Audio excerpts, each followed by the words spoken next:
Australia 10 December থেকে এমন এক সিদ্ধান্ত কার্যকর করল যা পুরো দুনিয়াকে অবাক করে দিয়েছে। 16 বছরের নিচে কেউ আর টিকটক, ইউটিউব, ইনস্টাগ্রাম বা ফেসবুক ব্যবহার করতে পারবে না। রাত 12টা বাজতেই 16 বছরের নিচে সব ব্যবহারকারীর সোশ্যাল মিডিয়া অ্যাকাউন্ট বন্ধ করে দেওয়া হবে। আর প্ল্যাটফর্মগুলো এটা না মানলে দিতে হবে বিশাল জরিমানা, 49.5 মিলিয়ন অস্ট্রেলিয়ান ডলার। প্ল্যাটফর্মগুলো বয়স যাচাই করছে selfie scan, online activity, ID card বা ব্যাংক তথ্য দিয়ে। তবে ইলন মাস্কের এক্স এখনো পুরোপুরি মানতে রাজি নয়। এই বড় পরিবর্তনের সময় প্রধানমন্ত্রী অ্যান্থনি আলবানিজ নিজে শিক্ষার্থীদের উদ্দেশ্যে সরাসরি বার্তা দিয়েছেন।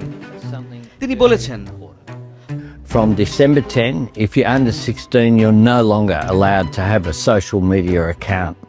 10 ডিসেম্বর থেকে তোমার বয়স যদি 16 বছরের নিচে হয় তাহলে তুমি আর কোনো সোশ্যাল মিডিয়া অ্যাকাউন্ট রাখতে পারবে না। তিনি আরও যোগ করেছেন, কোনো দুশ্চিন্তা হলে বাবা মা, শিক্ষক বা কিডস হেল্পলাইনে কথা বলো। Parents, your teachers and your friends. এই সিদ্ধান্ত নিয়ে টেক কোম্পানিগুলো আর ফ্রি স্পিচ অ্যাক্টিভিস্টরা বলছে এটা মত প্রকাশের স্বাধীনতার বিরুদ্ধে যায়, আর বয়স যাচাই শতভাগ সঠিকভাবে করা অসম্ভব। আর বেশিরভাগ অভিভাবক বলছেন এটা বাচ্চাদের মানসিক স্বাস্থ্য, সাইবার বুলিং আর অনলাইন বিপদ থেকে রক্ষা করবে।